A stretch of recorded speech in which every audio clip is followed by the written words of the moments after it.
Hello everyone, I'm in.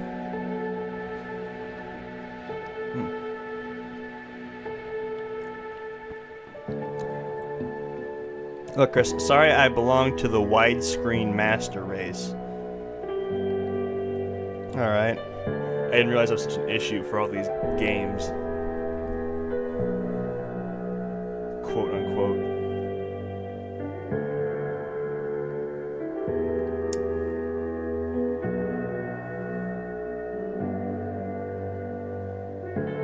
I don't think that's even widescreen. I mean, I don't know, it looks widescreen.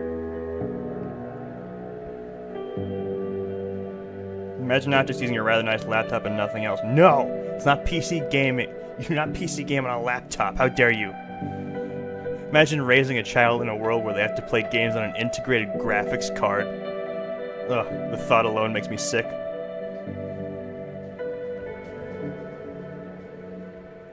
It's not a PC unless it costs you a mortgage. I'm definitely not saying this to cope with the fact that I bought it out of my bank account to purchase this PC that I'm using right now. Oof. Well, on the subject of regrettable decisions, we have a game to play.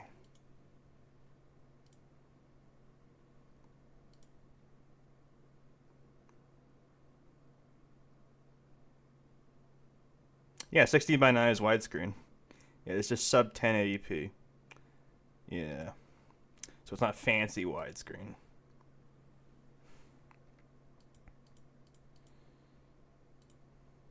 I ran this earlier. It went fine. If it doesn't work, I might try to lower the resolution and see if that works, but it'll have ugly ass black bars. On the other hand, my icon might cover up less of it.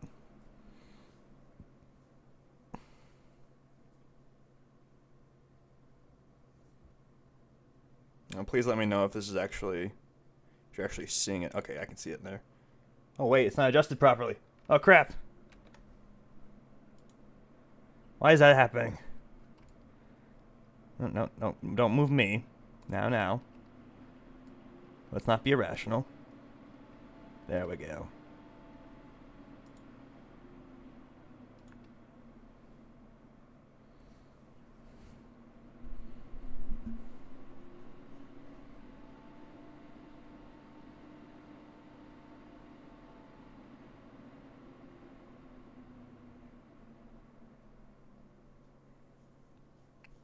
Fancy in this case being any monitor sold in the previous decade. Just be quiet, okay?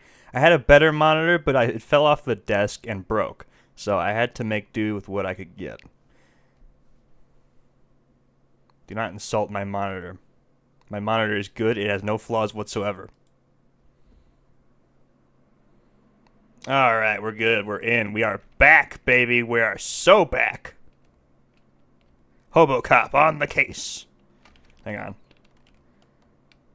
I'm gonna try this again. Knock again.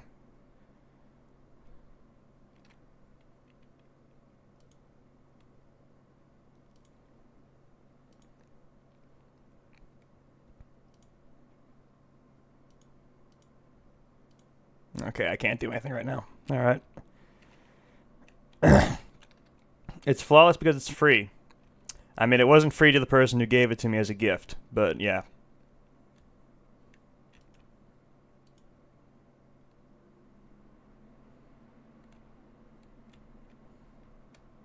Anyway, I'm gonna see if I can scare the shit out of QNOS. You trying to sneak up on me, she whispers. Come to slit my throat in my sleep. Pigs come to take me out. Her voice becomes almost inaudible. Trying to snuff me out? No, why would you even say that? Why are you sneaking up on me like that? It's not a good idea to scare me, pig. Not a good idea at all. Oh, it does make... I didn't even know if it would have different dialogue, but I guess this game, it makes sense. Excuse me. Anyway, I think now we are going to check back at the lorry drivers for Joyce. And a spoiler alert, this is not the only time we're going to have to do someone else's dirty work. In fact, If we want our gun back, we're going to have to do someone else's dirty work. And someone who's a lot less likable than Joyce. Insofar as Joyce can be considered likable. A little bit debatable there. Hello. What are you fine, upstanding gentlemen doing today?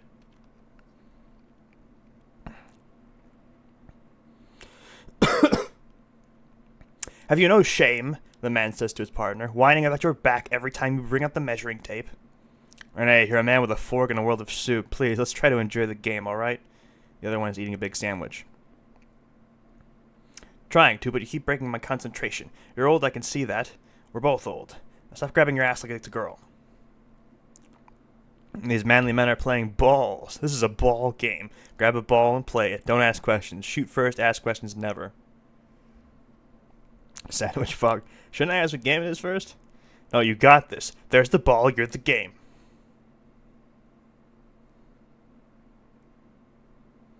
Let's do it. Yeah! Got it.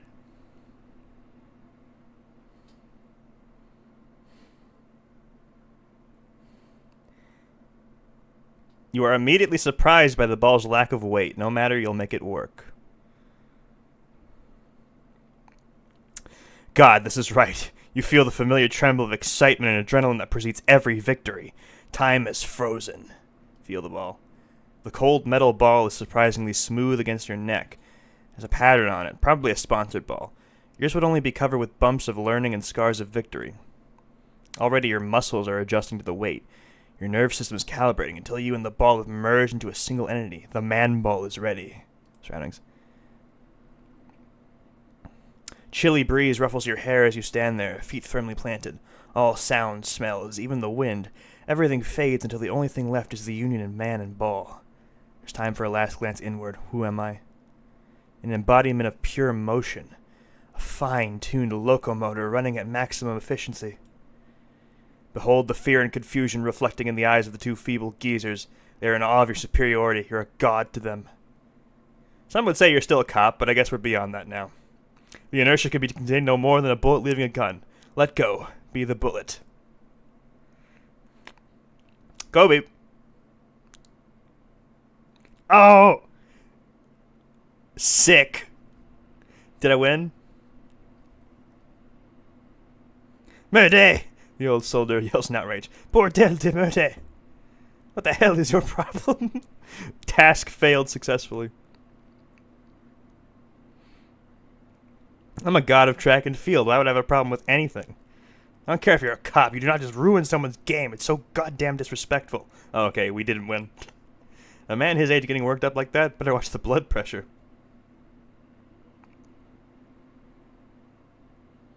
Don't be a sore loser. It's still a fair game between you two. Second place is a podium position.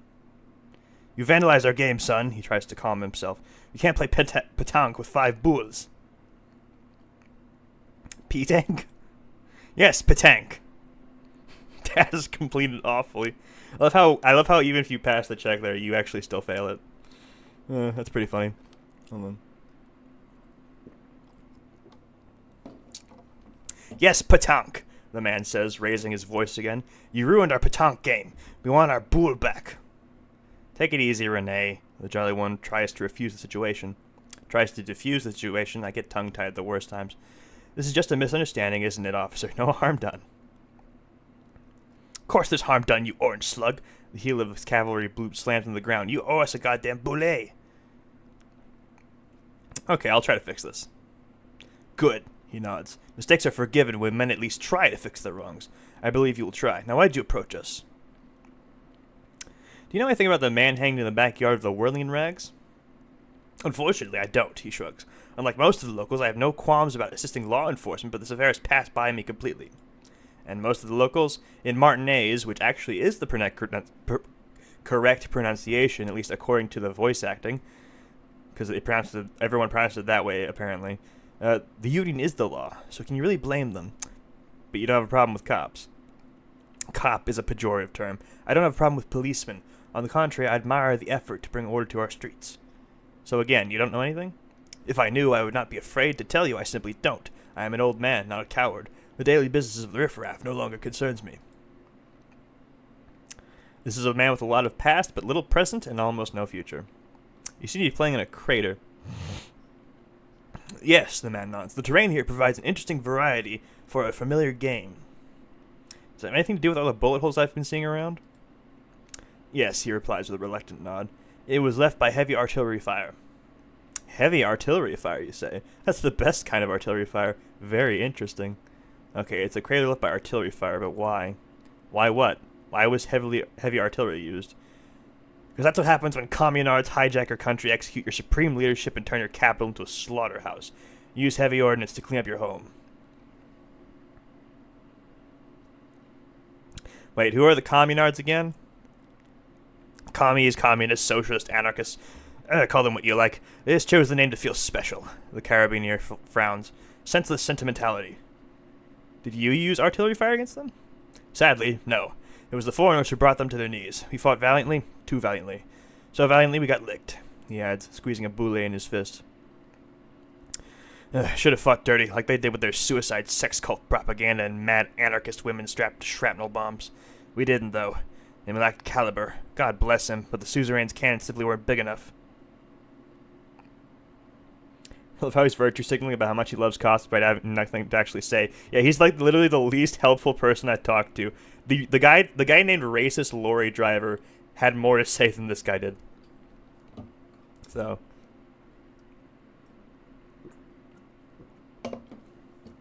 Now, one of the other lorry drivers who was probably high, he had more to say.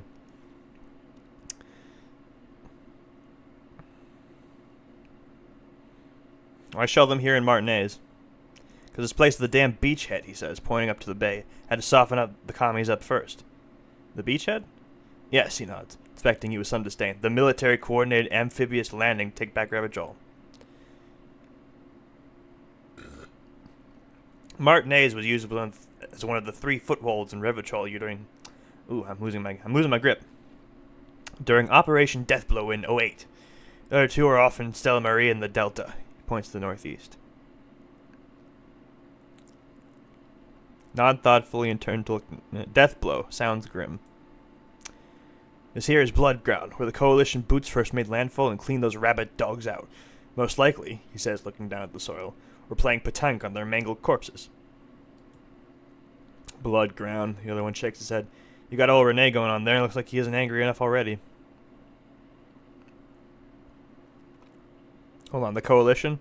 Don't get me wrong, officer. I hate those foreign dogs. But the enemy of my enemy and all that, they're the lesser evil. Is that why everything's all bombed out? Damn right, son. They laid the fire of hell on this city before they stormed it. And it worked, too. There's a strange gleam in his eyes. He approves this radical approach and knows it was necessary. The rest of the city got cleaned up, but Martinet they keep as a monument. A dark shadow runs across his face, and now the Union Socialists are practically running the place. Well, it's your own damn fault, the jolly man remarks. You, we, the Coalition, Revachol, whoever you want to blame, never finished the job. Officially, the party never surrendered. Of course they still hold influence. You don't even begin to truly understand the players on the table, let alone the specific circumstances surrounding the... He stops mid-sentence, turns to you. What do you think?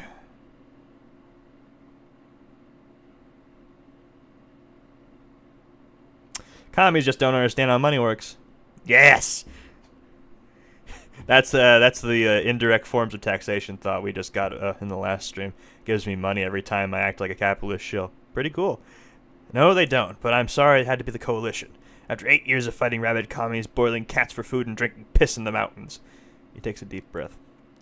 I would have preferred if the Right Honorable King Guillaume returned to Revachol, or even if that damn clown Frissel had risen from the grave and led us. Sadly, that was not the case. Instead, all that was just, holy, and beautiful in the world was wiped away. Now it's neon signs with toothpaste ads everywhere, foreign influence peddling garbage and stupid music on the radio. He sighs. This is just what the commies wanted. This is their plan all along. This is what they wanted to replace the rule of the suzerain with. Who's Frissel? Damn Frissel. He was the king we couldn't protect. The Carabineers failed him. And the crown. The old veteran fell silent and massages his chest. He died in the hands of the hoi polloi in a very public execution. He slouches as he says that. It makes him smaller, admitting they left the king to the mob. You mentioned Guillaume? A true king in both blood and mind. Led Revachol before Frizzle? He would have been better, but the damn commies drove him into exile. What exactly is a suzerain? A suzerain is the king. Has everyone forgotten already? He then slowly nods and says to himself, they've forgotten already. It's no use talking to you. You were still in Daddy's balls when it happened, when we took our last stand against the filth and rode the cavalry straight into gunfire. Oh, gee. No, why did I get... man. Would I have done that differently if I didn't, like, wind up so intensely in that moment there? I don't know. We'll have to try that next time. This really is a game suited to multiple playthroughs. But we're definitely not going to... We can retry it. He observes a veteran refusing to let go of the past in his old uniform. This is not uncommon, yeah. Catches your glance and nods. It's the uniform of the Royal Carabineers in service of Frizzle the First, Guillaume le Loyen, and the valiant King Philippe of the Fifth before him. Don't you mean Frizzle the Fun? You do not speak his name, Craven. Although he was a clown, he adds. He turns back to you, but he was our clown. Ours to ridicule and to mourn. There's something you missed. He'll get to it, don't worry. Yeah. I wonder if that modifier will go away when we give it back, or if we give him one back, I don't know. As you turn, a bright light catches your eye, making you squint. Where's it coming from? From a distant sunset? A stage light? Flash photography? Nowhere in particular? It's just what superstar law officers do. They squint at lights and they solve shit. Yeah, that's me. I've been establishing my superstardom hard lately. I don't know why this is I don't know if I can have these two thoughts at the same time, actually. Yeah, I don't think I can have two cop types at the same time, because I already have Hobo Cop, right? Yeah, I already internalized that. And that's gonna cost skill points to forget, so.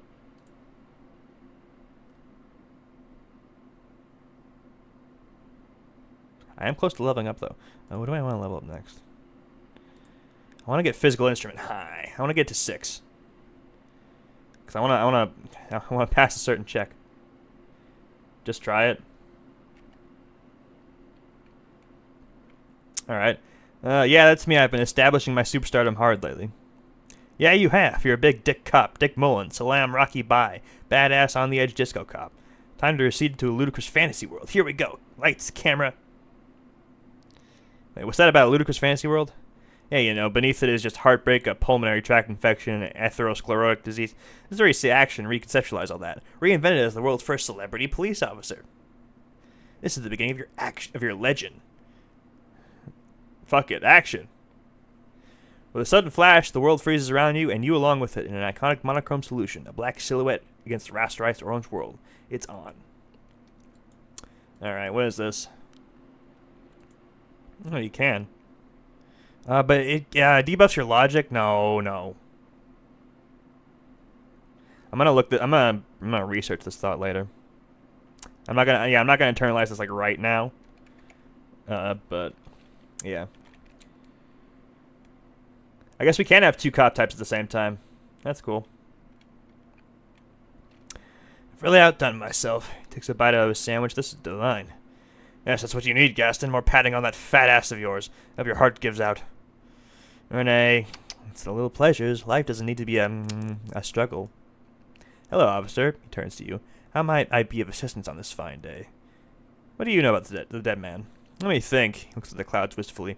I heard someone was hanged and left on a tree for a week, but that's all I know, really. Come on, you must have heard something.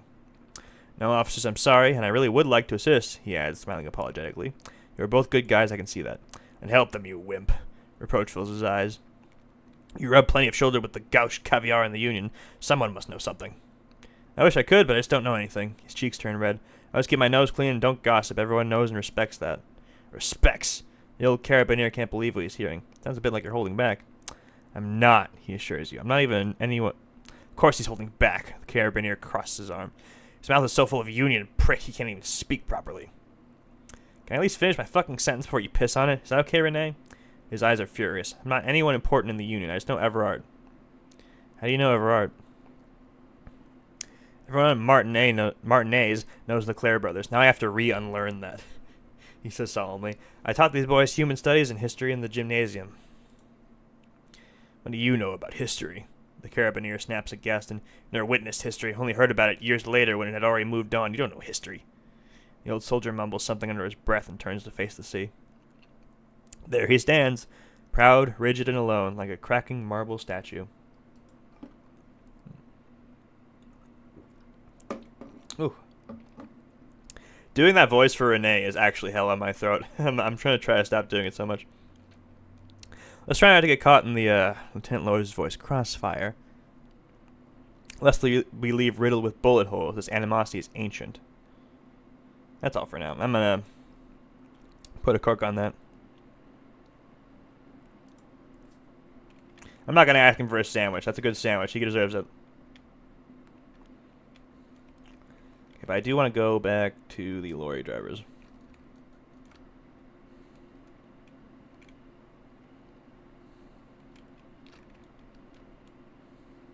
You don't need a throat? No, you kind of do, though.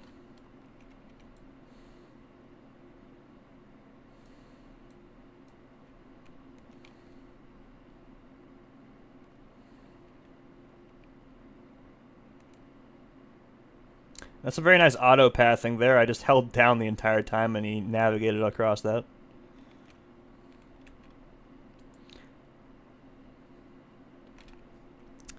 An old monument stands in the middle of the traffic island, pointing toward the sea. Looks as if it's been reassembled piece by piece, secured and mounted in the air with the aid of numerous ropes and rods. Who is this? Silver plaque on the statue's pedestal reads, I am Felipe the Third, the Squanderer, the greatest of the Philippian kings of Revachol, son of Felipe II, the opulent, father of Felipe IV, the insane. Not a good track record of mental health in that family. What did this king do? Even by the standards of the Philippian kings, old sumptuous Philippe was known for his profligacy. In what way? Well, he blew through the whole national treasury, starting the decline of one of the penultimate century's greatest superpowers, the suzerain of Revachol. His own maladministration foreshadowed the fall of the monarchy during the Anticennial Revolution, an end to his family line in the monarchy and the Insuline Isola. I need to go. Ooh. How did he manage to blow through the entire national treasury? Stories have it that he had his bedroom converted into a treasure chamber where he stored unfathomable wealth, Krugerrands, bars of gold, ornate weaponry, armor, and various chalices. He called it the Sol Orum. It was obscene. There were whispers he slept on a huge pile of gold-dipped feathers like some obese dragon, instead of a bed like a normal person. The man certainly knew how to live.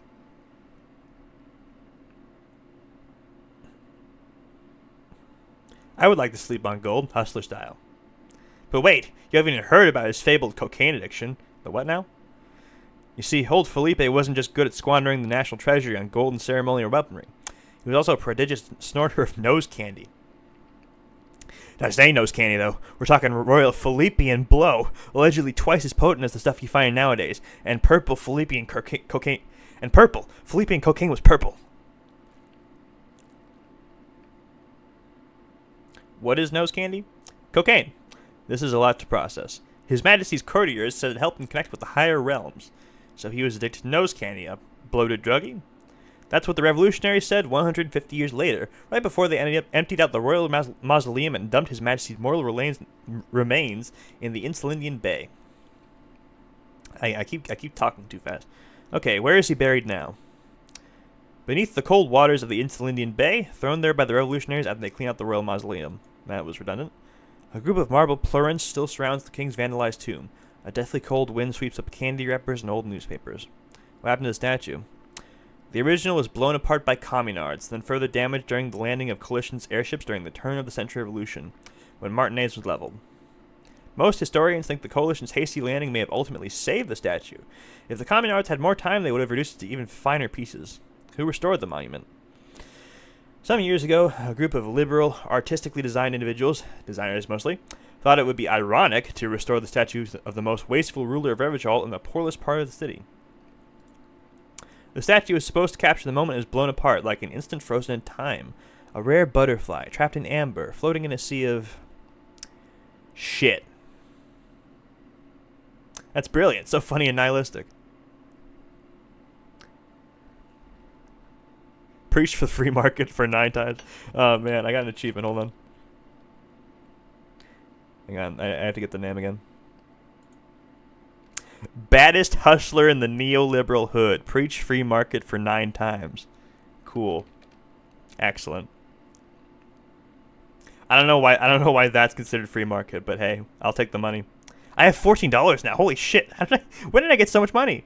Oh. People in Martinaise tend to disagree, as do many prominent art critics and thought leaders with more nuanced social awareness than the young ironists. Ironists. I don't know. I don't know how to speak. What else should I unlock? You know, I gotta get my perception up. I think I do.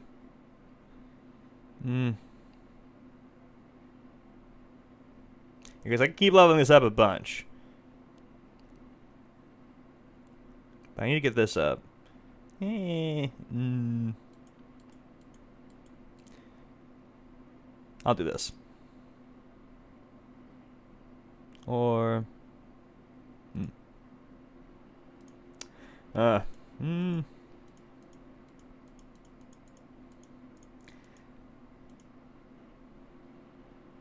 being silly. I'm probably going to get another level up like really quickly anyways, but you know what? Let's take this. Even out my stats a little bit. I think I do need to pass a perception check for a specific thing in this game. So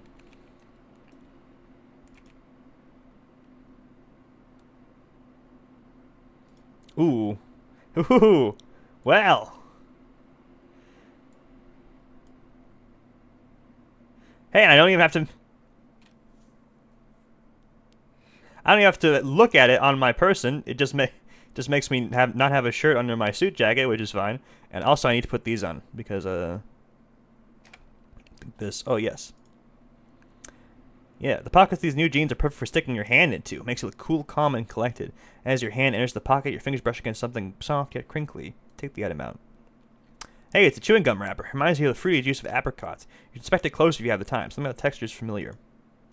Not familiar in a good way, you might say. There's pain in there somewhere. By the way, the raw materials were most likely exported from Seagay, the apricot suzerainty, in the process in Sur-la-Clef into the apricot-flavored chewing gum loved by kids of today and yesterday. Something about it is familiar, not only to your fingers.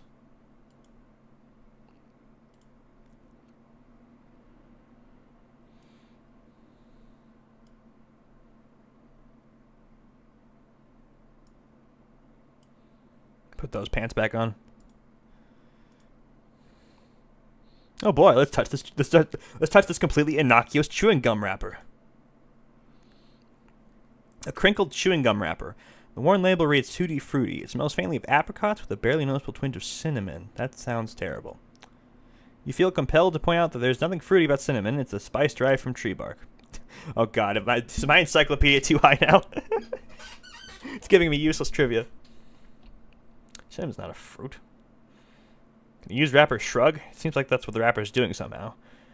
It's not about flowers or bark. What is this about? Why are you looking at this wrapper? Why do I even care about it? Good question. There's no answer or secret phrase written on the inside of the wrapper, yet you're drawn to it. Drawn by regret.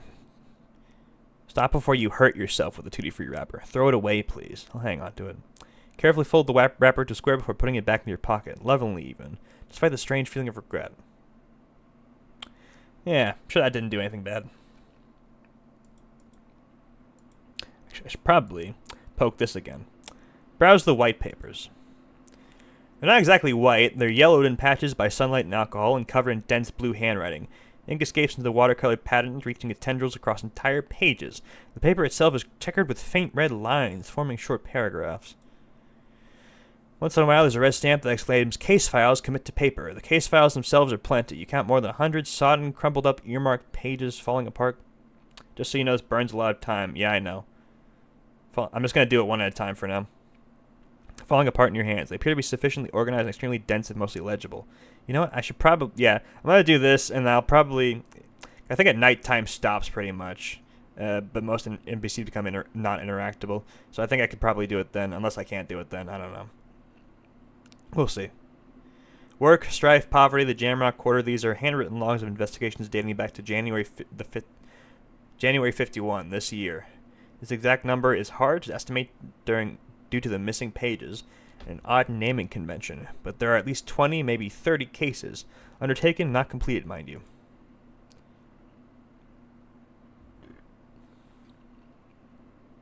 It's the middle of March. You've attempted 2 cases a week on average. Okay, we're gonna have to put a cork in that. We do have shit to do,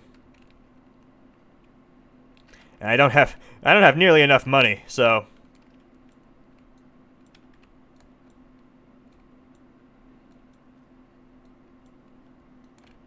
Well, actually, I should probably, speaking of, I should equip the fucking bag. Get my bag on. I got Hobocop specifically for that.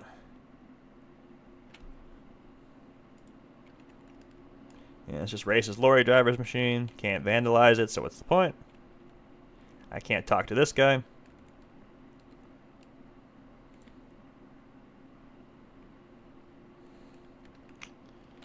I'll get this guy.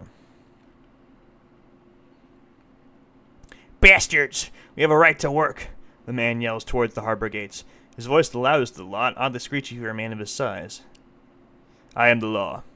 Yes, people will get that you are the law. You really don't have to keep saying it. Hold up and stay frosty, everyone. Cops are here. The broad-shouldered alpha male turns to you. He's a full head taller than everyone else here. You here to fuck with us? Beat the honest worker down? Why should I? We're here to fight for a cause. Stripes usually have problems with people who have causes. Okay, then I'm thinking no. Good, we're fighting for a cause here. He chants at the gates. Right to work! Right to work! Honestly, you do need to keep saying it. Yeah, I need to keep reminding myself. Besides, we're not that different. He leans closer. It helps the people see us talking, cops and strikebreakers together. Shows authorities are on our side. Builds confidence. What kind of a cause are we talking about? Rights of people, rights of workers, to have gainful employment, to make a salary and feed their families. I don't think I've chosen any side yet. Might be time. Don't let the fat bastards tread on you. Cops tend to side with the higher-ups, but you're essentially still workers. I don't trust cops, but I can see you understand the... He raises his voice and chants, Right to work! Right to work! Regardless, I have some questions for you. Maybe you should ask them the questions, like why we're not allowed to make a living here. He bellows to the gates. Shame on you! We have families to feed, you piece of shit. He points his finger at the man sitting on the railing. So do we, scab. The loitering man hollers in return. I want to get into the harbor, too. Have fun, he snorts. Union shits are on full strike. Don't think they're going to let you through the gate. You trying to meet their fat boss? I'm interviewing with people about a murder that took place here behind the hostel cafeteria there. I know nothing about a murder. His reply is snappy and terse. Absolutely nothing. Wouldn't put it past these harbor bugs. They'd do anything to stay alive. Right to work!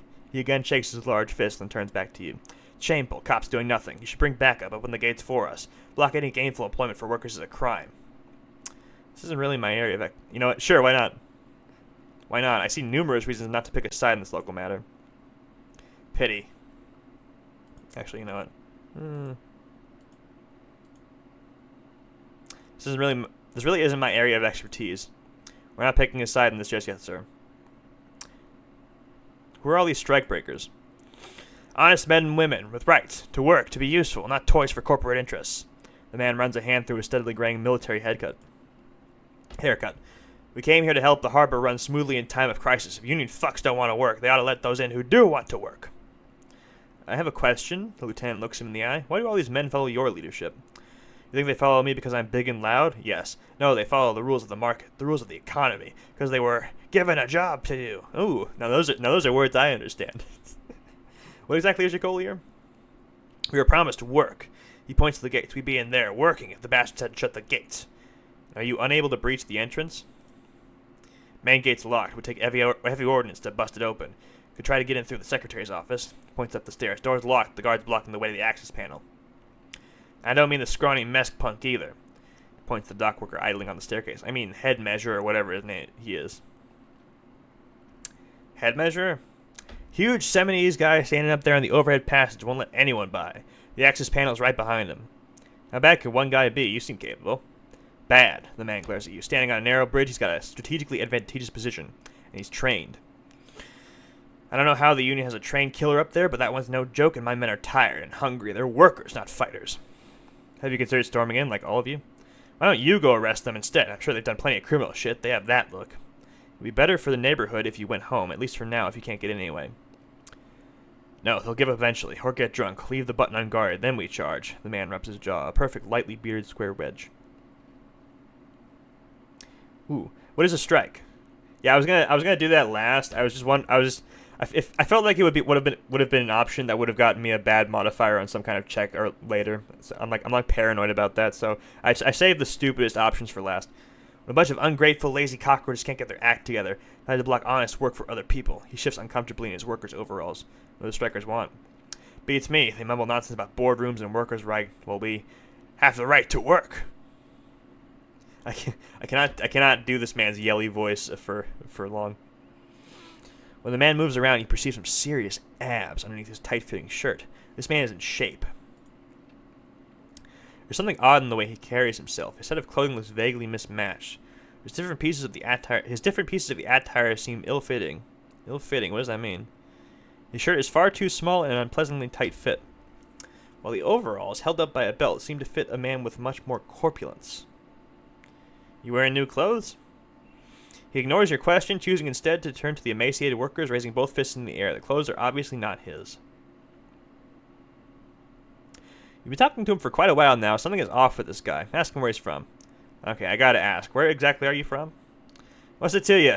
Deep-set suspicion drips from every syllable.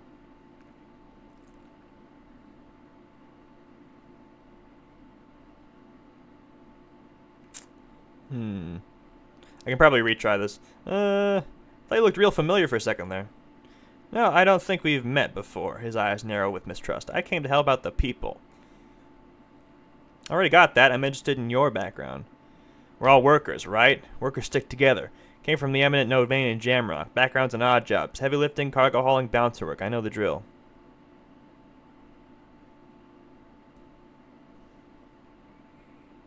A bouncer? Where? I frequent a lot of bars. Maybe it's one I know.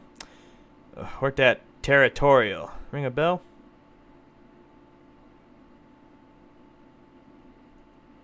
Yeah, I think I've been there.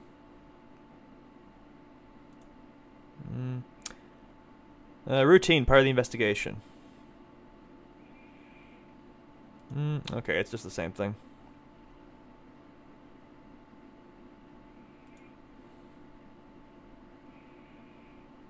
Never heard of it. Are you lying? He squints at you a little. A little spark of violence gutters in his eyes. Then he blinks and turns to his men. We're done here. I have a strike to break.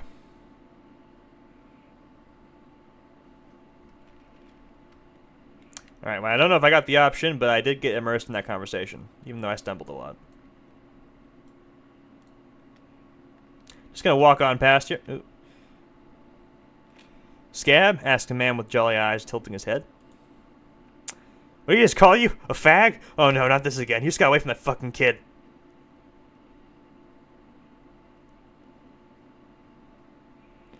No, I don't want to deal with this again. Did you just call me a fag? No. I said scab. What exactly is a scab?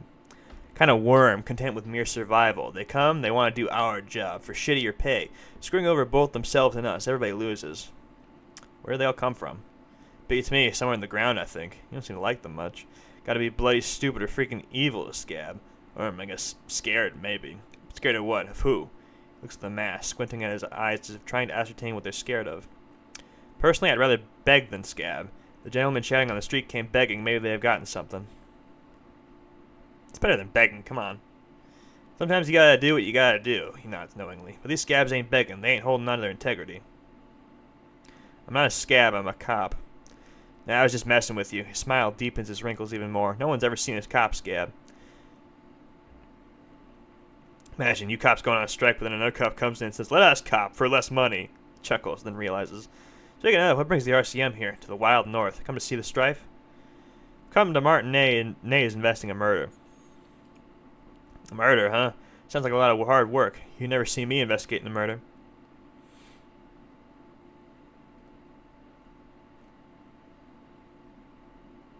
Maybe you want to help me solve it by telling me who did it. Of course, Belicia, he gives you a sly smile. It wasn't me. You can rule me out. Easier that way. Should we? He's nice. I don't like nice. He didn't do it. It's the truth. Hey, you're the man in boots at the gates. Kino said you know about the armor. He smiles. Little boy did good on his promise. His promise? To get me into trouble, to sick the pigs on me. Pardon the choice of words, not mine. What happened? I was asked to look into that armor situation. Official union probe, you know. Track it down and see who took it. Did you? At first I thought, why not? Maybe the pieces can feed the strike. Buy us a few more days in the sun, you know? So I went to this boy. He said he'll make me his prison bitch. He's got eyes everywhere. Cops in his pocket, and he's a king of Jamrock. Judgment right for doing menial footwork. I dropped that probe right then and there, and it still got me into trouble. He smiles. One bad move is all it takes. Probe into the armor, what did you learn? I learned that people don't want to talk to a drunk union man about some armor. What else? Not much. Technical stuff mostly. That was for the interesting part.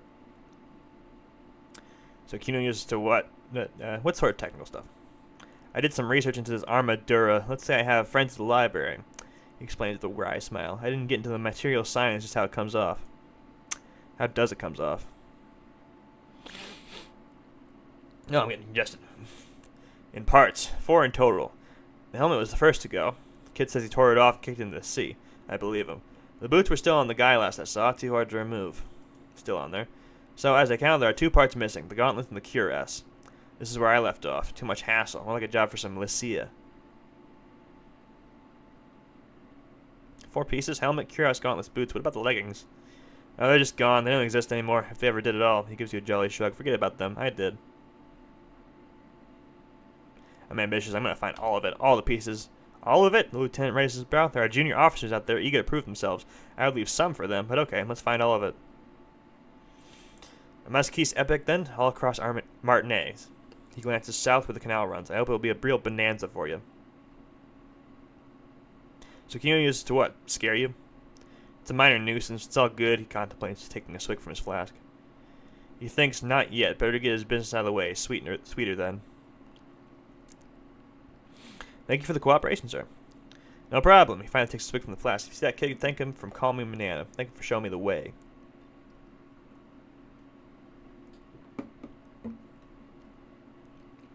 Looking for assistance with a dead body situation. Body still hanging in the tree. He rubs his chin off as if pondering his core beliefs. It's a rough pickle. Can't help you with that. Sorry. I'm not really an admirer of dead bodies. Might be someone else from the union can render assistance. He shrugs. What's the matter with this wimp? Is he obstructing justice? Doesn't mean you can let me through the gate. I don't operate in that capacity. I'm not a grantor of passage. He takes a swig and points up the stairs of the flat. The passage grants itself. That's simple. I just walk in. Alright, walk right past Measurehead and go in. Past Measurehead? Yeah, the 2.5 meter tall 70s supremacist there. This guy.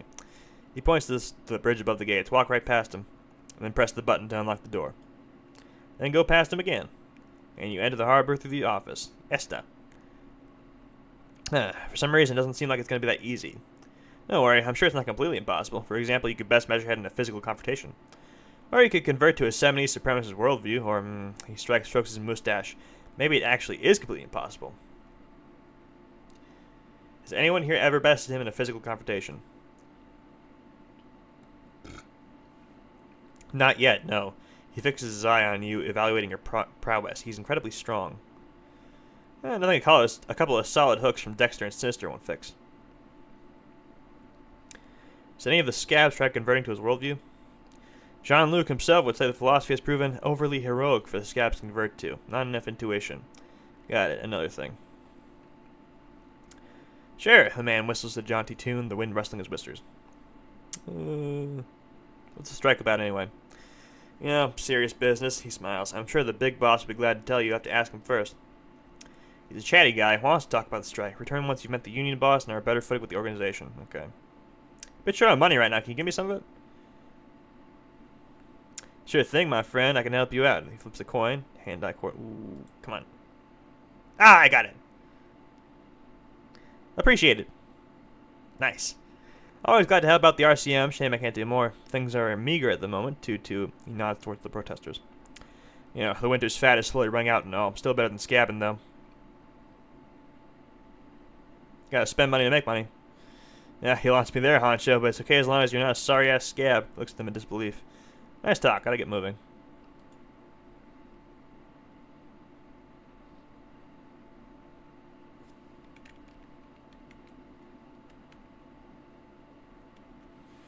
Alright, we'll head out there some other time.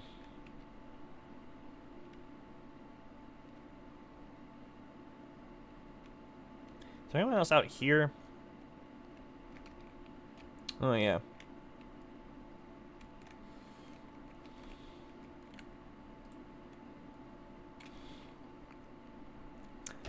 The small, wrinkled woman does not greet you. She nods along to something on her radio. A photograph is clutched in her hands, and there's a warm smile on her face. The photo, an ambrotype from the turn of the century, as golden as her smile. It's the warmth of winter night's fire. Maybe she could give you comfort and shelter. Some cigarettes and food money. Maybe she's your... No, not Grandma. Excuse me, ma'am. I'd like to ask some questions. No response. Wherever this woman is, your words fail to reach her. Snap your fingers in front of her face. You want her attention, you may need to be more forceful. Grandma? Nothing. Her smile just keeps widening. Her hair is gray like lead. No, this one is a monster in disguise. Snap your fingers twice. Where am I? Who are you? Like a magician recalling a subject from hypnosis, you've jolted her back to reality. I was actually hoping you could tell me that. Never mind, she sighs. I remember now. I'm still stuck in that traffic jam in the 50s, she adds with contempt. And what's so bad about the 50s? The men have small jaws and everything's made out of plastic. Why do you need plastic? She scoffs. Well, you can make the world out of amber. Where else will you be then? Back in Mesk during the time of the Revolution. A smile returns to her face. The sidewalks and cafes are filled with young people. So on my way to see a new Boyadero picture starring Gabrielle Benguero.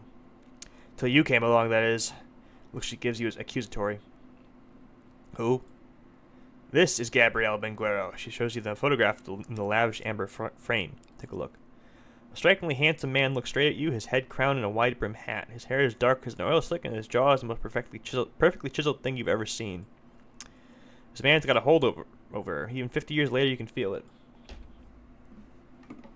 He was the biggest star of his day. Girls used to faint in the aisles of the cinema whenever he came on the screen. Schoolboys used to memorize all his lines. She leans back, savoring the world she's conjured up. Take it you were in Mesk when you were young? Someone was. She nods, as though her meaning were perfectly clear. Someone? Are these not your memories? These are someone's memories, boy. She gets gruff suddenly. What difference does it make if it's me or not? They're beautiful. That's all that matters. Beautiful and true. And they'll win. They're coming for this, you know. She looks around. All of this. So I don't know if you're dreaming. I wasn't dreaming. I was there, lawman. It was early spring and the man behind the black sun had just come out. Posters were 20 meters tall. Everything was golden. Her eyes narrow and she appears to take your measure. While you people were tearing each other apart over your petty little revolution, in Mesk it was a golden age. The Republic of Mesk is a massive confederation on the Isla of Mundi, the world's largest state by territory. It is a petrostate, a constitutional monarchy, and as of recently an outcast due to its tilt to the far right.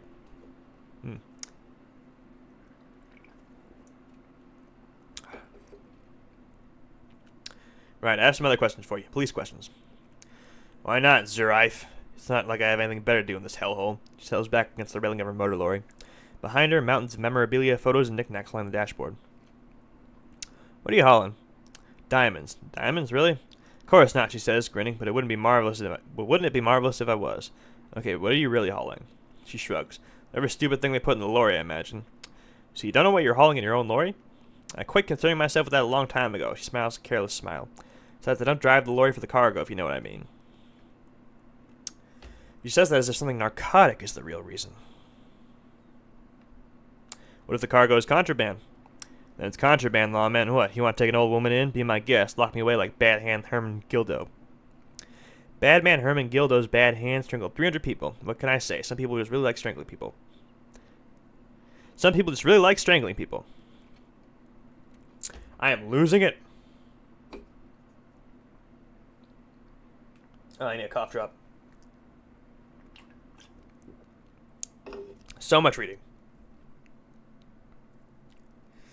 I still don't really understand this whole Boyadero thing. Of course not. To truly understand the Boyadero, you need to listen to On the Western Plain. A Boyadero, Boya for short, is a cow herder from upstream Magri, the great steppes of the northern Mesk. He's a rugged individualist and explorer, also a cowboy. I've already got too many records to listen to. No, you know. Okay, what's that? It's an old ballad about a young girl who falls in love with a daring boyadero. He promises to marry her as soon as he returns from the Western Plain. I'm guessing that doesn't happen? Of course not. The boyadero returns from the Western Plain a changed man. One night he and his beloved are out walking along the river Magritte. She pleads with him to give up his riding and settle down. I think I see where this is going. Oh, wait, no, shit. No, the boyadero strangles his beloved and throws her body in the Magritte, then he rides off because the Western Plain was calling to him. That's a terrible song. You have to understand, a true boyadero needs a whole horizon to himself. He can't be tied down by a man or woman. His beloved was selfish. She didn't know what it meant to love a boyadero. What if, to truly love a boyadero, is to float lifeless downstream? You look like a woman who knows a thing or two about drugs. What do I need drugs for, lawman? What I see, what I feel, the great adversary, no drugs can compare. Yeah, you're on drugs.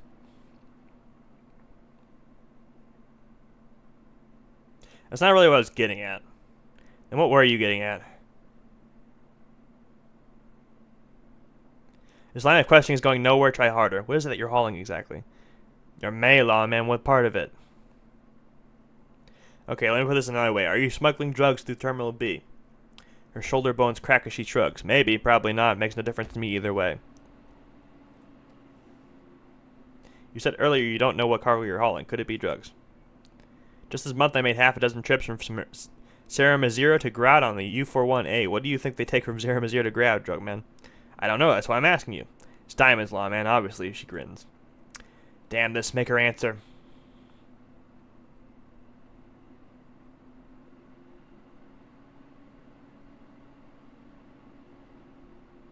Are you making fun of me right now? You better start complying. I'd never make fun of a real lawman, Zuraif. Ma'am, you're not responsible for what the client puts in your lorry as long as the seals are not open. We officers know that. He gives you a stern look. Lay off her. Okay. If you had to guess, who do you think is smuggling drugs around here? Easy. It's the skinny man who thinks he's a poet. Never trust a poet. She squints across the square. Also, he's the only one I can see from here. That's correct. There's no visibility of any of the others. I didn't ask you about diamonds, did I? I don't care about that. Diamonds are good for you, lawman. You should try them sometime. Make yourself pretty like Eva de Shoris. Okay, if you're not involved with the drug trafficking, then why are you still waiting here? Where do you want me to go? This isn't so bad. I can listen to music or the seagulls. Look at all the colors and the features of the world. It's a good palate cleanser, the jamboree. Or I can just relax and let my mind carry me back where it will, to the Great Plains. I think we're done here, no? He closes the notebook to stress it. Thank you for now. Yes, go. Enough jamboree. I need to get back to Mesk. Her voice trails off. Yeah, she's either actually crazy or actually psychic. I don't know.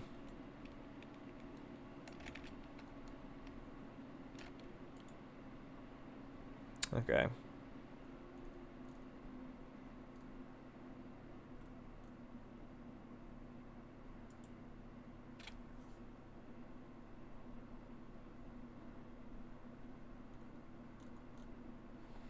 Wait, where's the...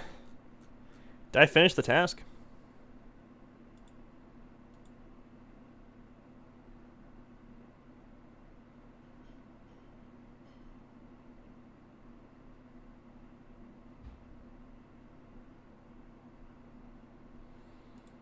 Wait, didn't I have a task to...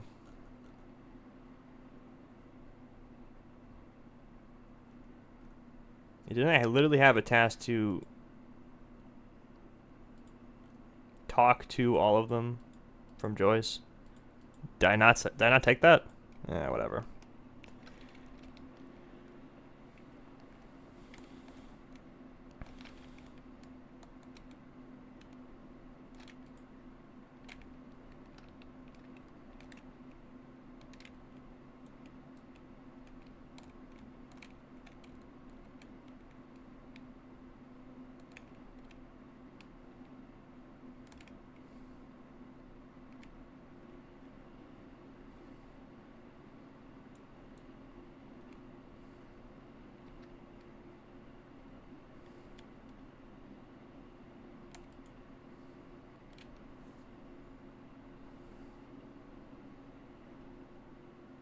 Took care of the drug situation.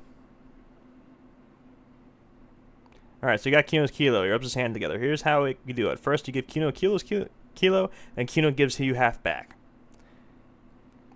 That's how we split it. It's the best way. Street way. I'm keeping it. You don't need more drugs. You're 12. Alright, he taps the side of his head. Kuno knew you'd try that sneaky pig shit on him. Tell him, Kuno.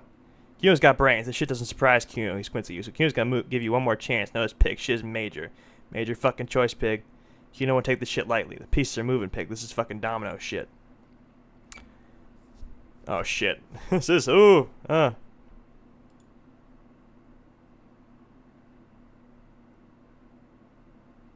What, if any, is the downside of not giving drugs to Kuno? None that you can see.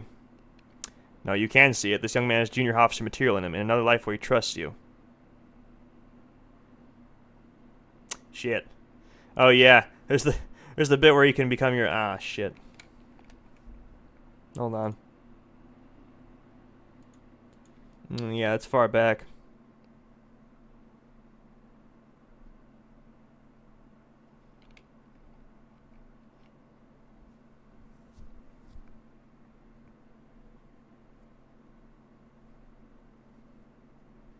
So I'm guessing you can't get that. Ooh, yeah. All right. Well, we'll lock it in. This is staying with me.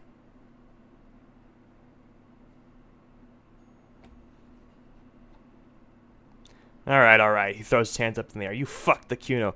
Everybody, Kuno got fucked by his pocket pig just when we were getting our business on. The pig throws it all away.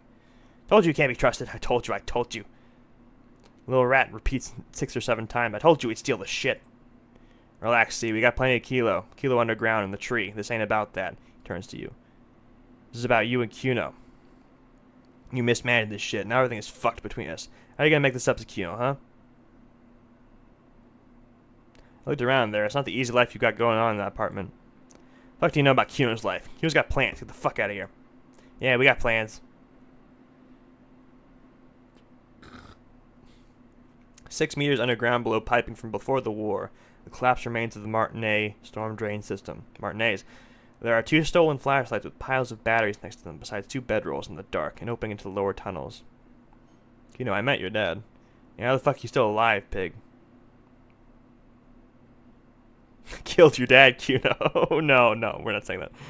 Kuno, your dad is a half-dead alcoholic. He was sleeping under some clothes. What? His eyes become large and round. His posture changes. The swaying rooster motion stops for a second. Then he gets it going again, reorienting himself. Fuck right, Kuno's dad was sleeping like a bum. He snapped back. Kuno told you. Kuno's dad doesn't give a shit about anything. Fucking breaking and entering shit. That's nothing to Kuno's dad. You got lucky, pig. Kuno knew this. He points to himself. Kuno's fucking violent fiend dad's been drinking hard lately. Kuno knew you have a way in. Narrow window. Kuno window.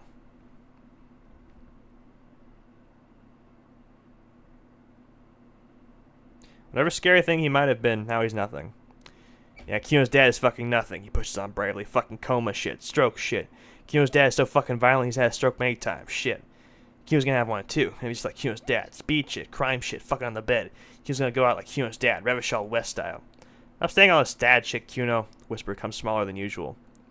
What are you talking about? Sad. The kid breathes in and out like a boxer. Kuno's got hard shit. Punches to the air. Death shit. Nothing shit. You don't have to turn into that. Punches to the air again. Get your fucking nun ass out of here before Kuno fucks it dead. Another punch. Faggot. You think because you cook Kuno's speak, Kuno's gonna sob like a fag? Turn into... He pants from exhaustion. Kuno ain't turning into shit. Kuno is. Kuno is that shit. He doesn't stop soon. He's gonna collapse from exhaustion. He's red all over. Kuno won. You won, Kuno. The relief is palpable. The little hat jumps up and down behind the fence. He did not win. There is a crack in there now, and spreading across the face of his certainty. There were tons of unpaid utility bills there. Look, right there were fucking 3 years or some shit. There's no place to live in. You have to find someplace else. That's right, it's a shithole. Kuno's gonna move underground. Leroy Ann shit, ancient shit. Kuno's gonna live in a fucking catacomb. Yeah, in a tomb, Kuno. The little one seems overjoyed at the prospect.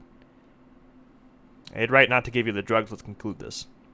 Didn't change shit, pig. That only made things worse. Fucking social worker shit doesn't work, pig. Doesn't work, Kuno. Only our shit works. Alright, well, we probably fucked that. Oh well. Kuno doesn't fucking care. Okay. He doesn't care.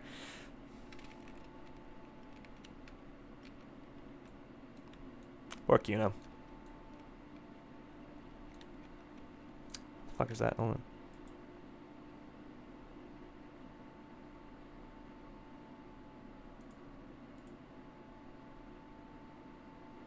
Hmm.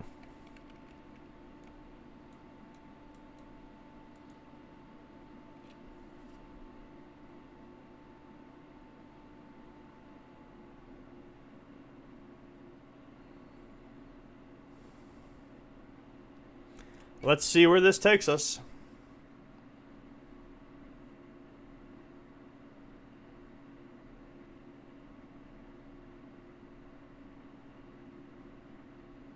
Okay, Kim's gone now for some reason. Just gonna wait there. Fantastic. No, no. Okay, I'm here. Alright. That was a fun little adventure.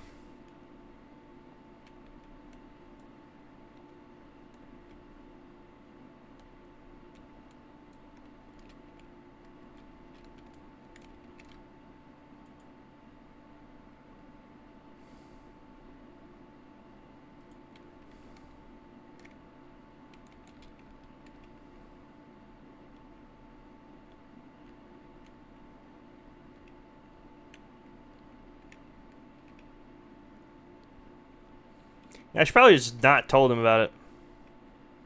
I was hoping there would be a dialogue option to lie to him, say I didn't find the drugs. Sadly not. Okay, what about you?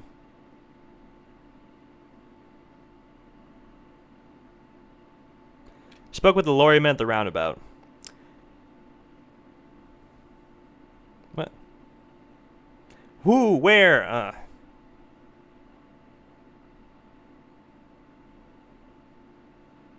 Hang on. I'm gonna try this again. And his actual motivation is keeping it from his dad. Oh, that's funny. That's it. I didn't know I said it's funny. That's wholesome. I approve of that, actually. But it would make Kim disappointed in me if I did it anyway, and I don't want to do that either. I'm sorry, kid. All right. I'm gonna try this again. Voila! You're doing it.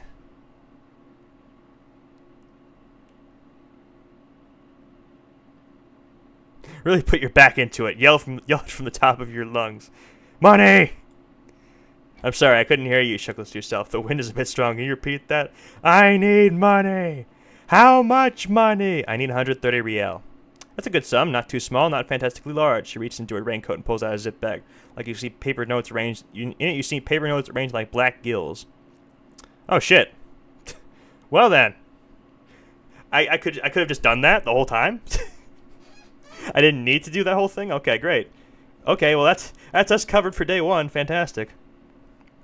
She removes a few notes and hands them to you. Paper is cold and oily to the touch. Oh, do you see how easy that was? Ask her for more. Toot, train to Moneytown. Nay, 'twould be dishonorable, and mine honor is my life. Can you eat honor? Are you an omnivore? Give me a break.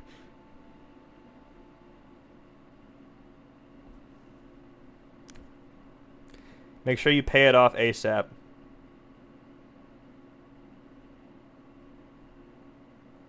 Oh, do I have to give her 130 riel back, or are you talking about paying it off to Garty ASAP?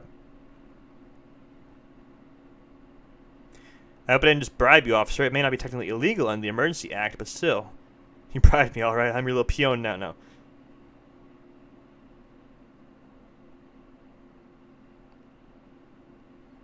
I'm an honorable policeman. One of the few good men in Revachol. You're right, ma'am. Donations are permitted under the Emergency Act, unseemly as it may be, as long as they're properly logged with the precinct. Which he most certainly will do. She bows, and raises a single eyebrow in your direction. Now, how else can I help the RCM today? No, you're fine. I like that it's a volition check, by the way. Like, the actual effort in asking for money isn't convincing her to give you money. It's just working up the nerve to ask her for money.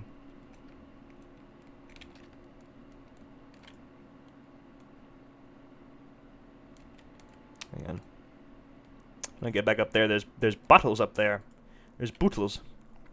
Oh yeah, where's the pawn shop, by the way? I know there's a pawn shop nearby here somewhere.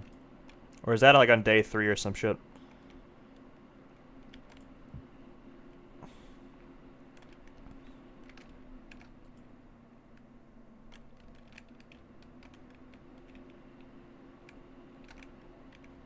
There's a time after which Garty won't take your money. Okay. We'll do that right now, and then I'll find the pawn shop.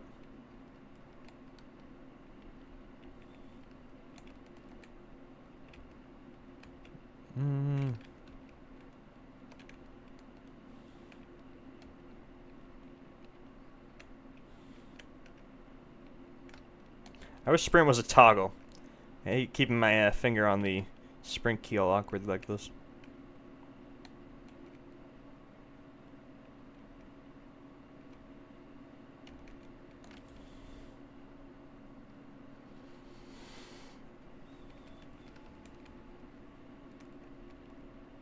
Hey, there's someone here.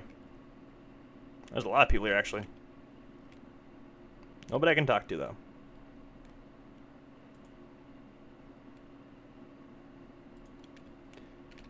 Free drugs. Fantastic.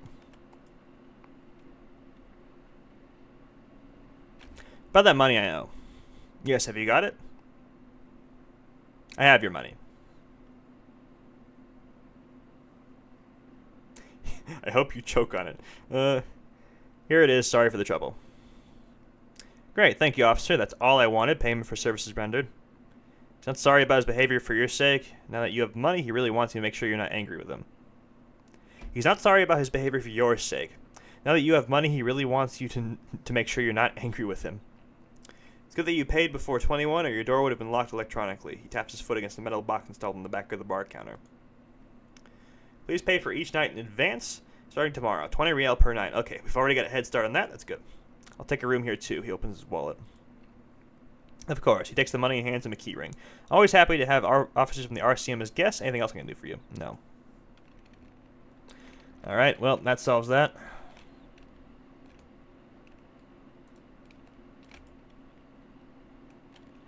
Okay, I think the pawn shop... Ooh, I leveled up. Hold on. I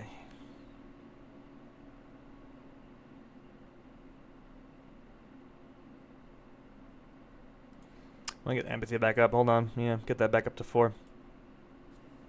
We're going to need that. Click it to go to a location. Double click it sprint. Okay, that's cool. Now, where is that pawn shop?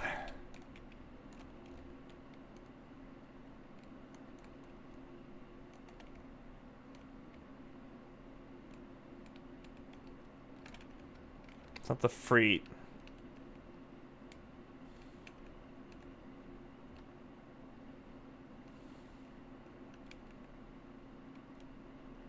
Opposite direction, okay.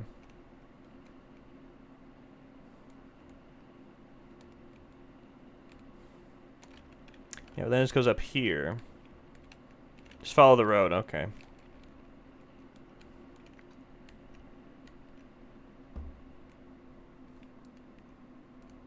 For lack of a better term. Walkable cities, am I right? It's down.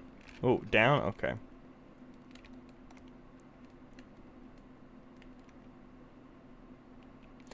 I'm down with it.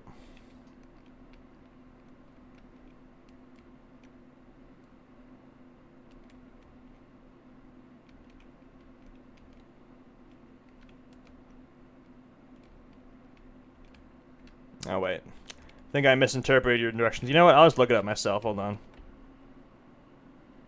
The stream delay has some consequences. I put it on low, too. Hold on. Hold on. I'll just look it up. I have no shame.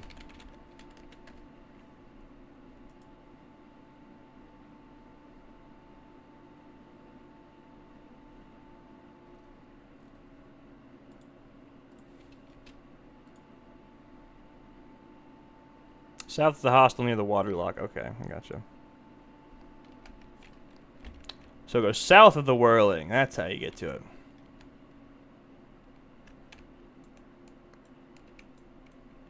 Ooh. Trash.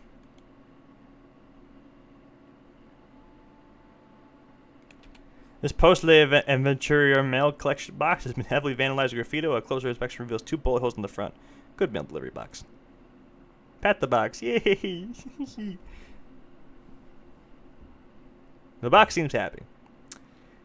Eat shit, pig, fucked by the Cune, and St. G with a crown have been scribbled on it. Jenny is a whore and base cat mailbox also. I feel you, mail collection box.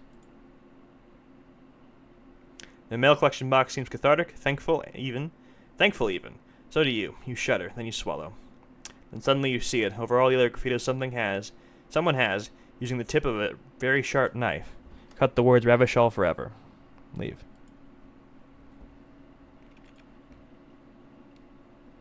Speed? Oh. No, we're not doing that. I am taking this as evidence.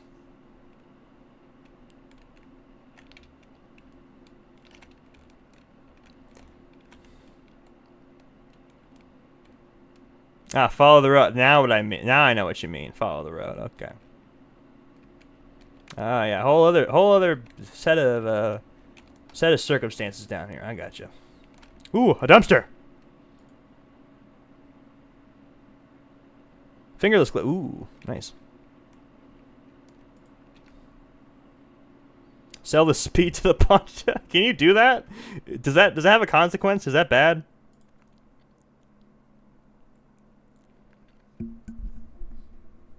Does that make Kim angry? I don't want to make Kim angry. It's not often that I see officers from the RCM in my pawn shop. Actually, I don't even know what happens if you try to sell the speed. Yeah, I'm not going to do that. The man at the counter turns to you slowly. What can I do for you? He asks.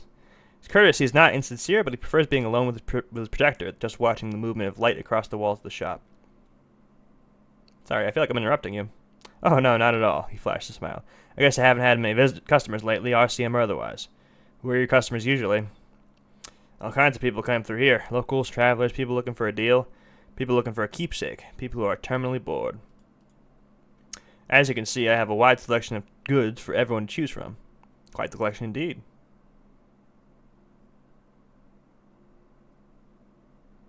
This business plan is all over the place. You should specialize, zoom in, recapitalize. Keeps me entertained, he responds, unimpressed with your business school snobbery. Entertained? He might be high. If he is, on what? Hold on. Let me anamorph.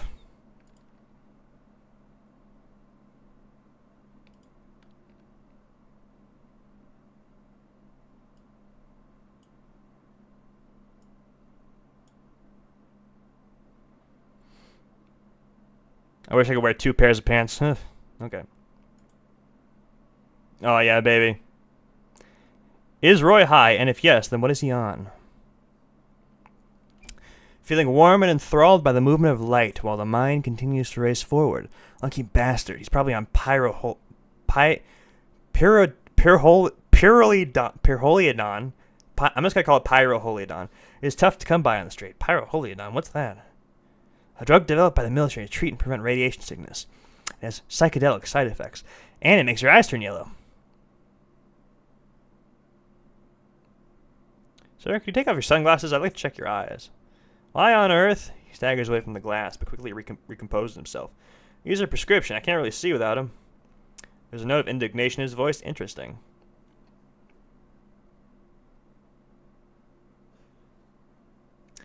It's pretty obvious that you're under the influence, sir. He frowns. Pyrohodolian is just something since the People's Pile disaster. He coughs as to mark his words. I was with the Emergency Relief Brigade. Had to take it for radiation sickness. He's taking it for mental and emotional, not physical pain these days. People's Pile, what's that? A bad idea. Some poor leftist built a particle decay generator in hopes of bringing affordable electricity to underserved communities. It malfunctioned. Radioactive waste everywhere. Probably some of it in you, too. The People's Pile was a Type U particle decay generator that failed immediately after entering service, releasing radioactive waste into the River Esperance. What is a particle decay generator? A primitive nuclear reactor, also called the pile. Why is it called the People's Pile? Construction began during the Commune of Revachol. The people continued to work on it after the Commune fell. They wanted a cheap source of energy for Revachol West. Needless to say, things did not work out. Why did it fail? An emergency valve defect resulted in steam pressure blowing the turbine, taking the fuel containment vessel and up in the explosion. Both the faulty design and lack of finances contributed to the catastrophe. Not enough funding. Tell me more about this emergency relief brigade you were part of. He pointed to the white triangle on his orange safety jacket. We were an all-volunteer force, self-organized, tried to help the fire brigades contain the spill. How high is my electrochemistry right now, actually? Oh, it's at 6. Tough son of a gun, this one. Respect. I lived by the river since I was a small boy. The Esperance didn't have the heart to let it all go to shit without trying to do something, to help out. There wasn't much the volunteer force could do, however. We wasted years in the river mud, years getting sick. He looks at the spiral and light and stops. Must have been tough, radioactive cleanup. He hesitates. There's a reason why everyone's tried to forget any of it ever happened. And why no one has tried to repair or replace the pile. So much disappointment and early deaths, cancer mostly. We knew all of that was coming even as we were cleaning up as best we could. Whose fault was it that the generator failed? No one's, everyone's. So much bitterness. A bunch of poor people built themselves a primitive nuclear reactor hoping for the best. What did you think is going to happen? How'd you end up running a palm shop? Cleanup happened 15 years ago. I was young then. Later my second aunt died, left me this shack and a sorting jug in it. So I came to Martinez. People told me, don't go there, it's a shithole. I said, people, we just had a nuclear pile meltdown. I'm going to get as far from Faubourg as I can. Still in the same city, but thank you for telling me. He shrugs. I like theory more than story. Outward movement, not vortices. Yeah, you gotta get in on those vortices, my man. By the way, do you happen to have any guns, like the ones carried by cops? Someone else came here earlier today asking the same question. I promptly told her the gun you pawned a couple days back. What? Sold! Lieutenant shifts from one foot to another, alert. Wait, I sold you my gun? You, with Kimmy here too? That just sounded really, really bad. You were adamant about getting rid of it, officer. He hesitated, said you were undeserving of a service weapon of the Ravishal Citizens Militia. I don't like keeping guns around the shop for long, off-the-charts photon emissions, the unhealthy kind. He's not telling you the whole story. It seems like he's trying to spare you. He probably has a good reason for that. I feel like there's something you're not telling me. Looks away. You weren't quite yourself, officer. What was I like? You were very distraught. You said the gun was a threat to your life and that you can't trust yourself with it tonight and you need the money. I said that I don't normally buy firearms. You put the gun barrel in your mouth and sort of sucked on it, then I agreed to take it. You sucked on a gun? Good. Good. Very normal.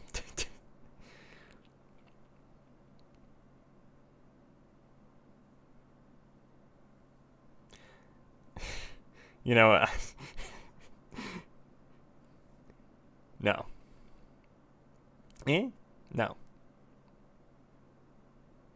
so sorry you had to see me in that state. We don't have to talk about it any further. No apologies necessary, officer. Actually, no. Nah.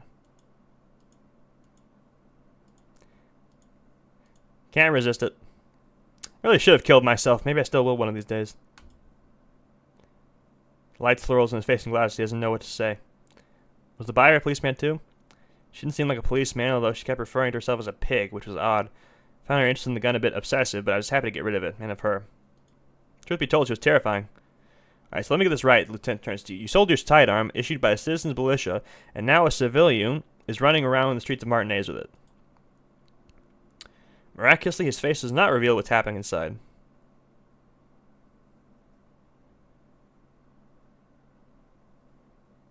I don't like it either. What if she tends to commit a crime and blame it on the citizen's militia? You're right, though. She cast dispersion in the forest. We have to find her. He looks around worried. Any idea where I can find this buyer? My apologies, officer, but I have no idea where she was coming from or where she went. A needle in a haystack. There's nothing you can do about it now. You just have to hope you can luck upon her somehow. At least I know how I lost my sidearm. Let's talk about something else. Whatever gets you going, I guess.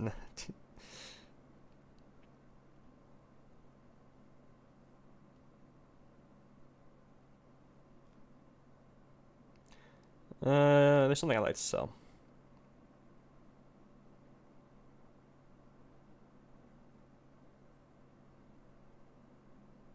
Check my pockets. I ain't selling the handkerchief. Sell my clothes.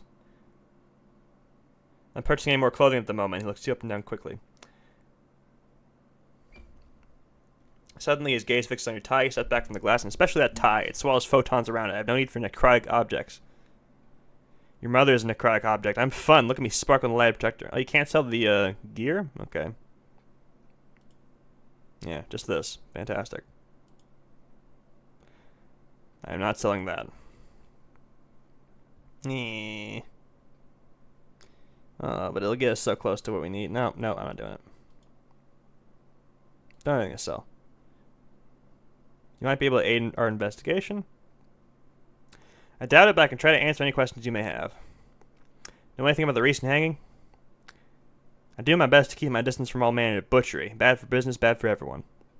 No one likes to see what you have to see every day. Bro won't buy your speed. Dude, he doesn't even know he doesn't know a good deal when he sees it. That's a whole kilo, man. Think you help me get a corpse out of a tree? Corpse behind the hostel, I assume. He looks into the swirling lights under you. I don't have a truck with a mounted platform or anything of that sort myself. Ask around the harbor. There might be some workers there who'd be willing to help. Yeah, that's all I've got. What else can you interact with here? Typical Martinez streetlight sits among assorted floor and table lamps. The light pole has been carefully cut, and the wiring has been redone and attached to a standard indoor plug. The light buzzes faintly but persistently. Is that a streetlight? Yes, officer. As you can see, it's in perfect working order. Where did you get this? It was brought to me to be altered. I'm not here to investigate the theft of city property. He leans into the pawnbroker, doesn't hear him. You have to admit, it's rather clever what he's done with it. He pauses, studying the light. Nothing else you need to know. Okay, we're going to do this thought and then we'll stop. Hey, so we've been monitoring you internally, and now we know your capo type. Wait, our capo types? Yeah, sketch with yours. Cool cop? No, you're the sorry cop. What? The cop who's the sorriest. Let's make it official then, shall we? Huge lack of enthusiasm going on in here. Won't the other cop types be jealous? What, jealous of the sorry cop? I think they'll be fine, don't worry. They'll be super, super fine. It'll be totally okay. You can dual cop type from sorry to anything. Fucking they should be sorry. Yes, impotent rage and lamentation. Let's wrap it up. I'm sorry? I don't, do I apologize a lot? Is that... Of course you are. It's okay. See if you can get something out of this, like info, or maybe every time you say you're sorry you get $1 million. That won't happen. What's this now? -1 authority. Nope, I'm not even reading that. Okay. What is the time? Hour and a half. Ooh. Not as much as I thought it would be. You know what? Yeah. I will leave. I will reposition myself to where I want to be going next. And then we will... Ooh, hang on. Drugs.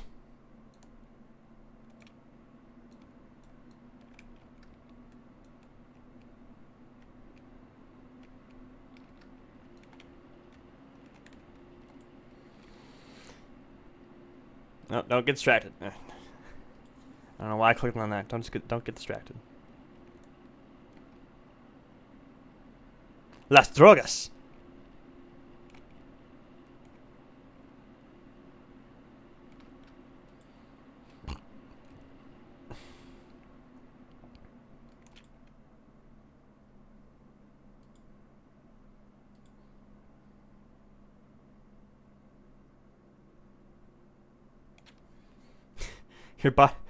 You're 100% sure you got special Hobocop money for that tear. At least 100% extra tear money. If the numbers on the machine told you otherwise, it's a lie. Neat.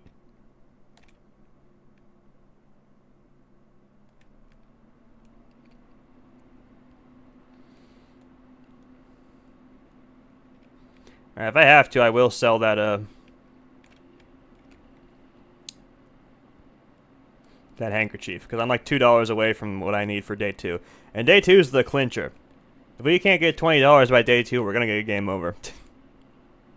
Basically. Case of a strike, press button behind card. Ooh. A hermetically sealed door locked by electronic means. There's no lock picking or door kicking this one. Lock picking and door kicking. Alright. This will be our next objective. This gentleman right here. And that's gonna be a fun time, let me tell you.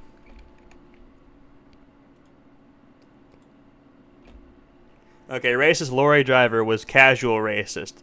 This guy is professional racist. This is the CEO of racism. Also, he has 3 girlfriends, which is great. Anyway.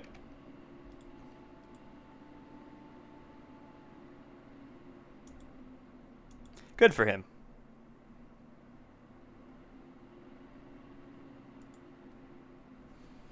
Anyway. Good time. Good stream. I feel like it should have been... I think those are groupies. Whatever. They're his babes.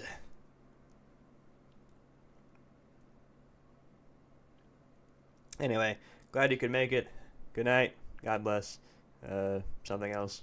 I need a better outro.